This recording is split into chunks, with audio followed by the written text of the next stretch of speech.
Welcome to Emerging Ease, where we will focus on unraveling the difficulties in the midst of our journey and move toward forward progress. This program is not meant to replace any form of therapy, and you are encouraged to seek out a mental health professional if necessary.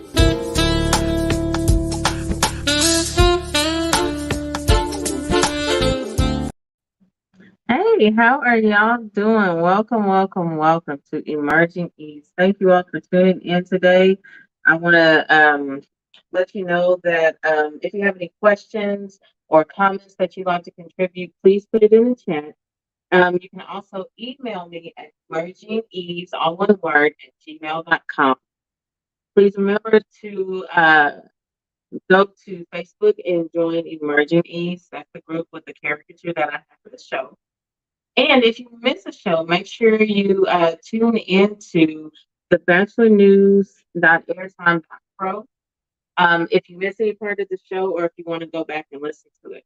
All right, so come on in and let's talk about how trauma presents in our daily lives. I want to thank you all for all the input you all gave last week about ways that you all have experienced racial trauma and discrimination and how that's impacted you. Sorry, I got my water here because it's been hot.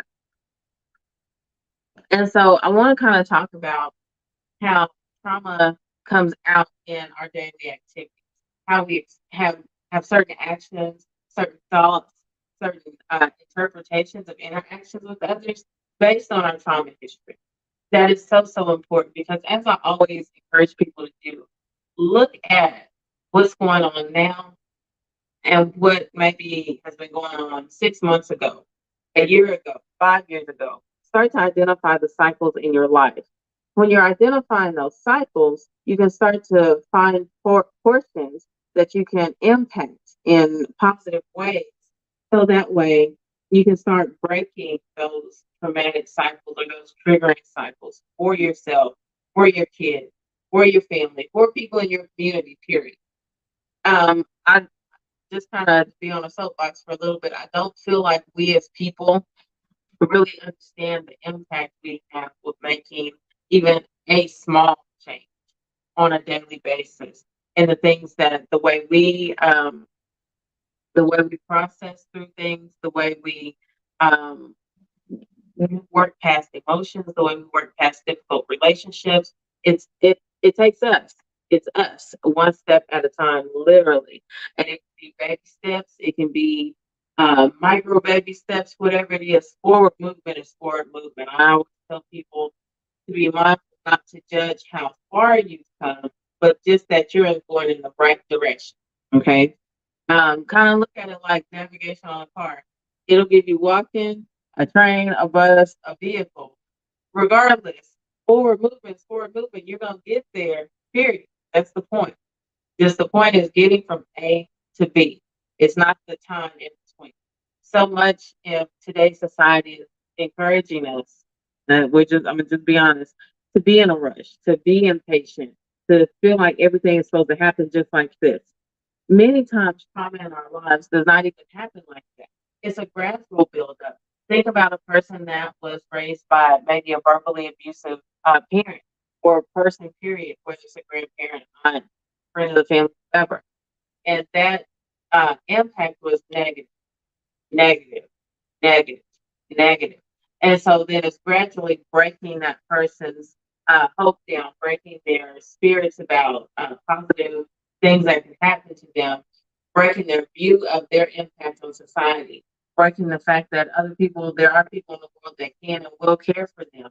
So it's not that trauma happens all at this one time. And the other thing is that I kind of want to give us another impact or view on trauma is many times we think of these big, huge things like a big explosion or being in a place where active war is going on. The thing with that is that I think has been a disservice because it really has not been explained is that within the first few hours up to the first 2 days, any situation like that an extreme situation. I say extreme because I don't want that to ever be anyone's norm. An extreme situation like that, everyone is experiencing symptoms that will be associated with PTSD, which is post traumatic stress disorder. Now, the thing is, it's the things that people have in place that help them in their resilience to bounce back into as normal as whatever their normal is, whatever their regular is. So sometimes when people are still experiencing those traumatic things like the dreams and the sensations of not feeling safe, having fear, being paranoid, um, those things can come from either broken areas that were there before the trauma. And so now the trauma or this big, huge traumatic instance happened, and it further made those cracks into big separations. Also, if a person has experienced something traumatic that's extreme, like the war situation I spoke of, then they also, depending on how soon they gain access to resources, depends on how they'll be impacted by that traumatic event. Also, the way those resources are offered, if they're offered in a non-judgmental way, and they're able to be received and actually the tools are able to be used effectively by that person, then that limits the impact of trauma. Now let's go to something that's like a daily thing that I even, am not excited to say this is a daily thing. Racial trauma. Okay. The thing with racial trauma is, and those of you who've experienced it as well, I'll put it in terms we'll all understand, but some people won't get it. Racial trauma almost makes it feel as though you're the one that's losing your mind because people could not actually be like this. And or you're making a big deal out of nothing, especially microaggressions, when people don't have a lot of overt interactions that are negative, but they're very covert. It's and then you have the job, the work of now I have to prove what's going on, which is even more traumatic for the person being impacted by those microaggressions. Because not only are these things happening to me, but now I've got to prove them. So that means I've got to put in all this energy to document or to provide evidence. Because now you're telling me now I'm not trustworthy.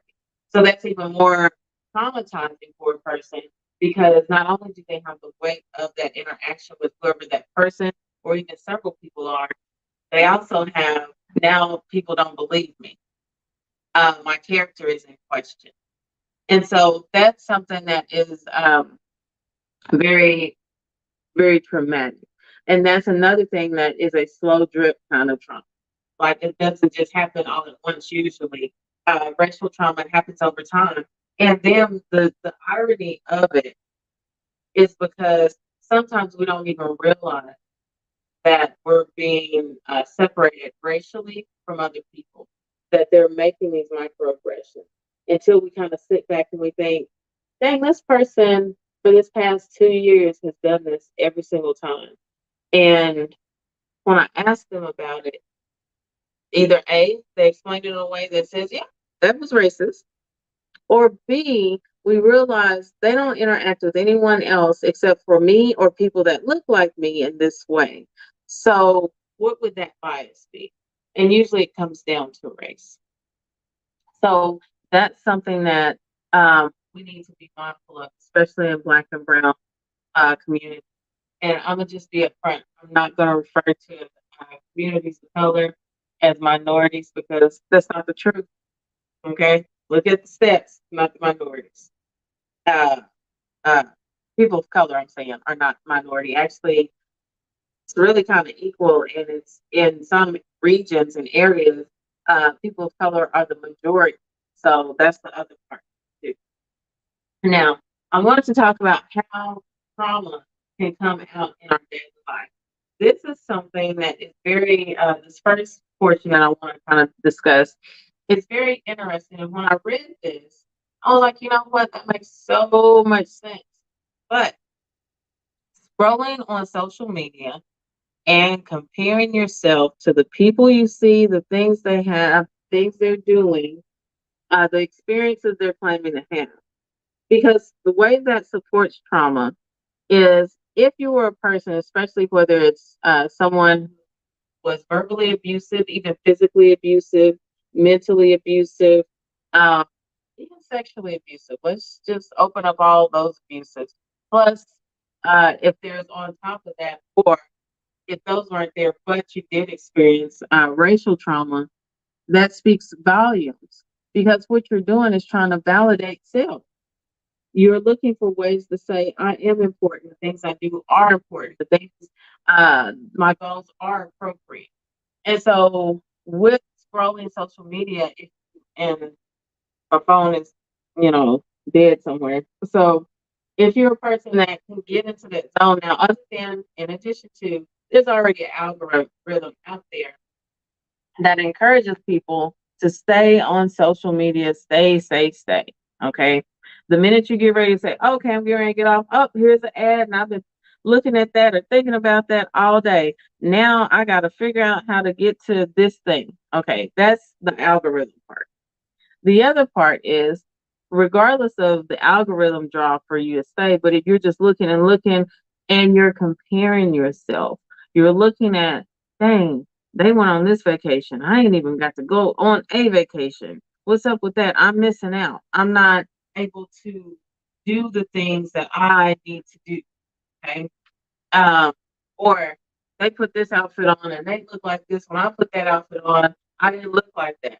That's really what it's doing is tearing down any positive sense of self that is there, as well as it's causing a rift in the things that are going good. Because if you think about it, if you're comparing yourself to someone else, where are you giving yourself space to say, you know what, I may not have that, but I got this. I may not be there, but I'm here. And that's the thing that is very, very important in challenging your use of social media and how deeply you're connected with it. Also, if you find that social media is a problem for you, disconnect yourself. Don't make it a big, huge. I just want to let y'all know on August the 1st, 2022, I'm stepping off of social media so I can take a break from me. Just do it. Nobody has to know. Matter of fact, the more people that don't know, the less temptation they'll give for you to get back on it. Because the minute you say, as a blah, blah, blah day, I'm going to get back on social media, that's when someone's going to send you a TikTok. Someone's going to say, oh my goodness, did you see blah, blah, blah, what they posted? Or they're going to phone flash you and say, look at this, let me show you this. And so just keep it to yourself. Disconnect for you because it is for you. It's about you. Be mindful of that.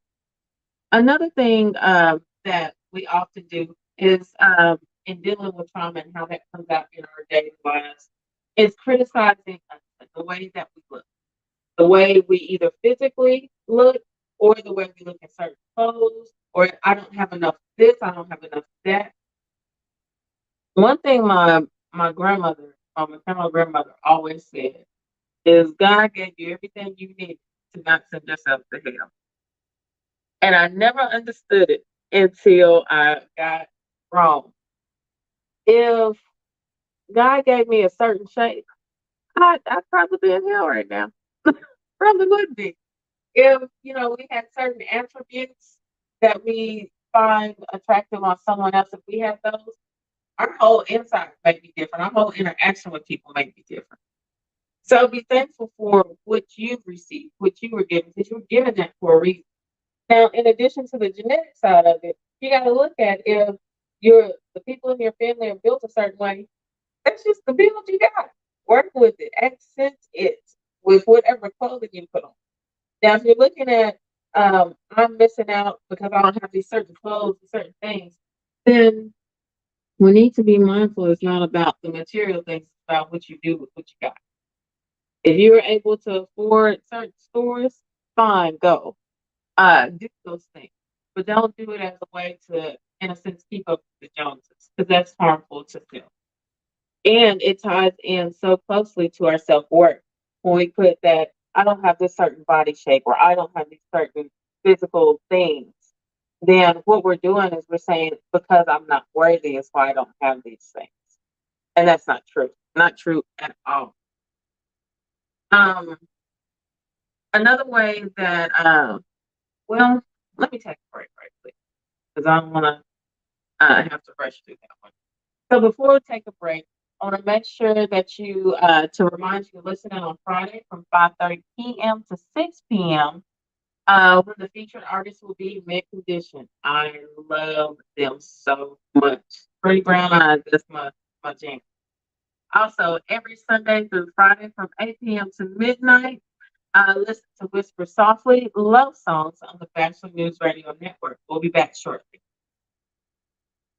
You know, before Boost, our phone bill was obscene. So we switched to Boost and got lines for the whole family with unlimited gigs for a much more family-friendly price. It's nice to have a phone bill that doesn't require parental controls. Your family deserves better. Get 4 lines for only $25 per line, each with unlimited gigs. Plus, get up to 4 free Samsung J7 perks with 6 months of Hulu, where you can stream all the shows everyone is talking about. All on the super reliable and super fast nationwide network. Boost makes it easy to switch. Switching makes it easy to save. All right, y'all. Welcome back. Welcome back. So another way, since we're talking about the way we express trauma in our daily lives, our daily action, I want to touch on another one: putting things off, putting off tasks. Now, it's one thing to be a procrastinator.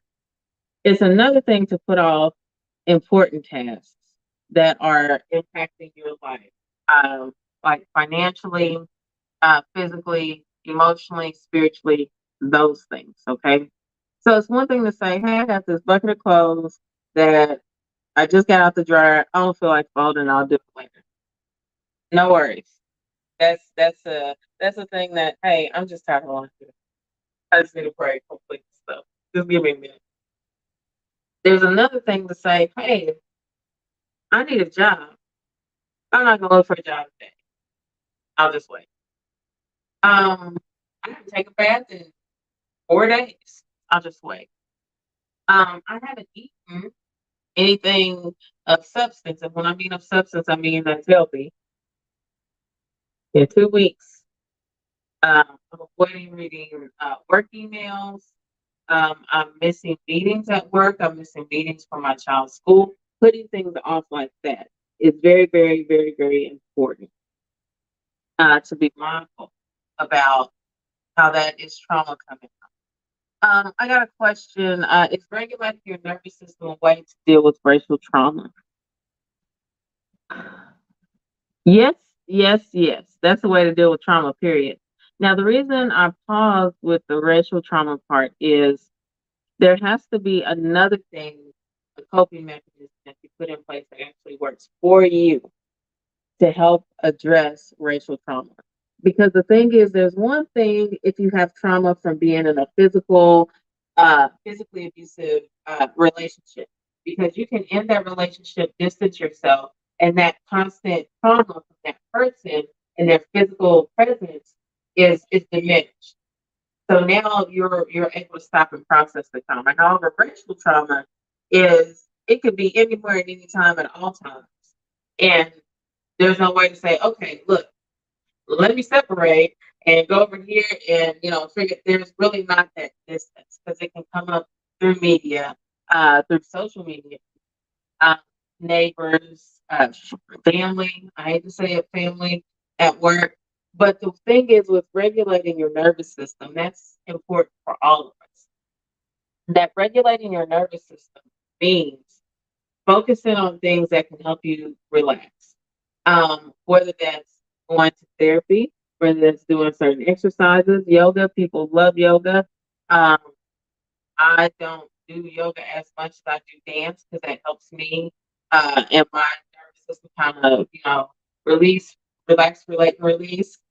Um, but find something that speaks to you and what you need. And then also, there's the mindset that almost has to be adopted and readopted every day is that this person's problem with me is not my problem. That's not my weight to carry. That's them. Another comment, I learned that talking with safe friends and loved ones helped me with feeling overwhelmed with racist people. Um, that's very true. We talked about it, I think, last week. Finding your folks that you can talk to, finding a group. And the thing is, in the group of people, I'm glad that comment said safe. But in finding those people, also make sure those people are rational and balanced and they're not there egging it on and making it, even more impactful, more hurtful, really. Make sure that they're willing to say, okay, this is what's happened to you. This is what's happened to me. Let's figure out a way to move past it. Because one thing that I remind myself of daily and I encourage my children to do is be mindful of your response to racial trauma. And the reason I say that is because when we give energy into it and we give these big, huge responses, it gives that person or whatever entity it is more energy and more power to maintain the negativity they're doing. A person who is coming against you and trying to be racially negative is only doing it because they see the power in you. They see the ability in you. They see the skill in you. No one attacks. What is the old saying? No one goes to rob an empty safe. Nobody does. They're only coming because of what you have in. Michelle in New York asks, can talking with like-minded individuals or groups only help with dealing with racial trauma? No, talking to groups of people or individuals about anything can help with any type of trauma. One thing that you'll notice, especially if you're looking for a therapist and you start to look at groups because maybe an individual therapist is not available, is there's all kinds of support groups for all kinds of things. If you are overcoming an eating disorder, if you had abusive parents, verbally, mentally, sexually, emotionally, whatever, if were in domestic violence situations, male or female, um, all kinds of support groups, self-esteem support groups. If your self-esteem was in a not so good place, those groups are available. I encourage people seek out support groups, especially if you cannot immediately get in with a therapist, but also it can be a support in addition to therapy. Very, very, very, very, very, very true. Very true. So find those people. Find, as I call it, your tribe. Angel asks, how about practicing persistence and tolerance? I think I know where you're going with that. Now, the thing with tolerance is this. Tolerance can be a negative turnabout if you're saying, well, this is the way these people or this person's going to interact with me, and I just, I got to deal with it. No, you don't. There's certain things, and I think as an African American woman, we and person of color, we need to be mindful of the things, the tools we have, other than just saying, "Well, this too shall pass." Say something. If it's at work, follow through with whatever the equal opportunity guidelines are, harassment guidelines. If it's something in the community, what legal ramifications do I have if it gets to that point? Um, As far as perseverance, I think any and all people of color already have that. I really feel like that's a built-in thing we already have going on at birth, like to persevere through things. Um, the thing is with perseverance, not to allow it to be something that causes you to even still minimize your importance and uh, your right for respect, peace, to just be in life, you know. So being mindful of how those are, because don't allow those to be put in place and then you become docile because that contributes to even more trauma, uh, as well as depression and other symptoms of mental health concerns. So don't allow that to be. But that was an awesome thought. Angel. That was really awesome. I totally get it. Um, in your routine, there's some things I want to encourage people to do. There's a book, and it's on the New York bestsellers list. Awesome, awesome book. It's kind of thick. It's thicker than the other one I referred. But it's The Body Keeps the Score: Brain, Mind, and Body, and the Healing of Trauma. This is an awesome book. Now, like any book that I will ever refer you to, I'm going to encourage you. Don't just pick it up and try to go from cover to cover. Read a little bit, process it. Read a little bit. And matter of fact, if you have a group of friends and they can read uh, books like, that are longer than 27 pages, do a book group and read it together and talk about it and process it. Also, the thing with processing trauma is fear is going to be in the forefront. Fear is only as big as you allow it to be. And you have to allow yourself space to challenge and address any fear that may come up. Barbara in Denver says she tries to nourish her body and her spirit, which gives her calm and peace, which helps her overcome racist people and bigots. Barbara, that is so true. Sometimes you have got to pamper yourself physically. And I think, especially, and I'm assuming you're African American or a person of color, Barbara, especially for people of color, women of color, including men, it is very, very, very imperative that we give ourselves time, space, and a budget for it. Because sometimes that's the easiest way to say, oh, no, I can't go do blah, blah, blah. I don't have enough money. Put some money aside for it. Do something to nourish yourself. It doesn't have to be something huge, expensive.